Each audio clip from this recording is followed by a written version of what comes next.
Hey everyone, Jason Schappert here of M0A.com, and I imagine we all have some story of flying into a non-towered airport, or as I like to call it, a pilot-controlled airport.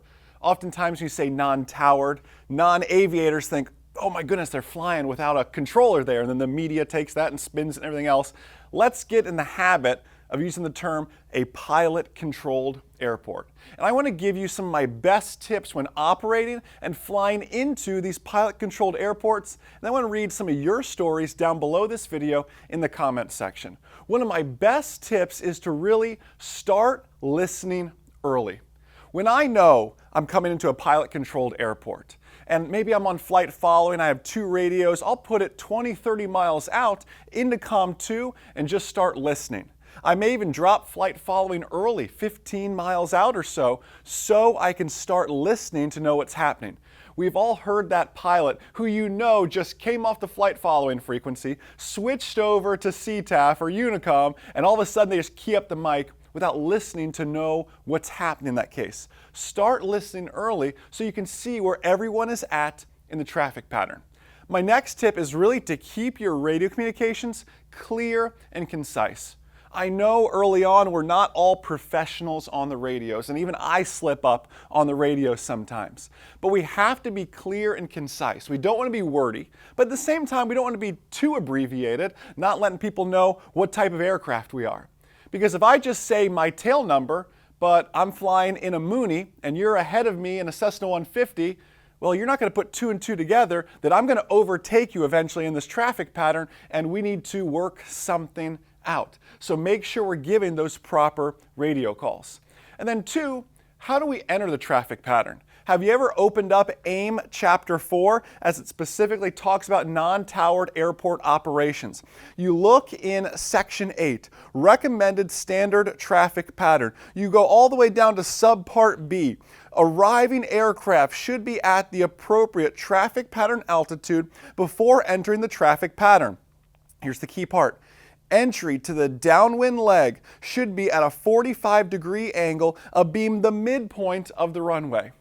How many of you have wished people that everybody read that paragraph there, right? Not everybody makes that perfect 45 to left downwind entry.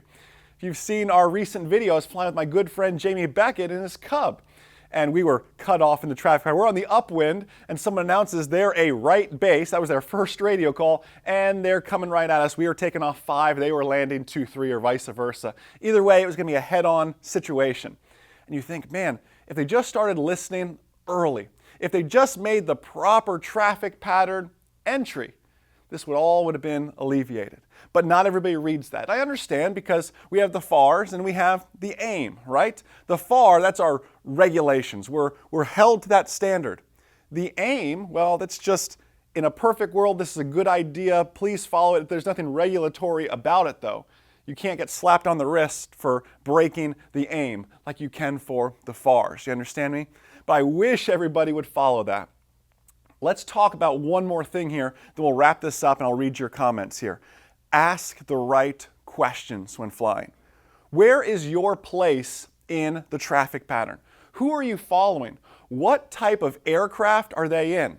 You need to start getting good at recognizing different aircraft, knowing that you fly a 172, but if you hear a Baron or a Bonanza or an Aztec or a Mooney, something that you know is faster than you, well, you need to start making those appropriate decisions to let them have that number one spot in the traffic pattern, or make yours a short approach and make those appropriate adjustments. Is someone overtaking you? Is someone converging on you? Just because you're talking on the radio doesn't mean everyone else is talking on the radio as well. So keep that in mind. Listen, I want to hear your stories.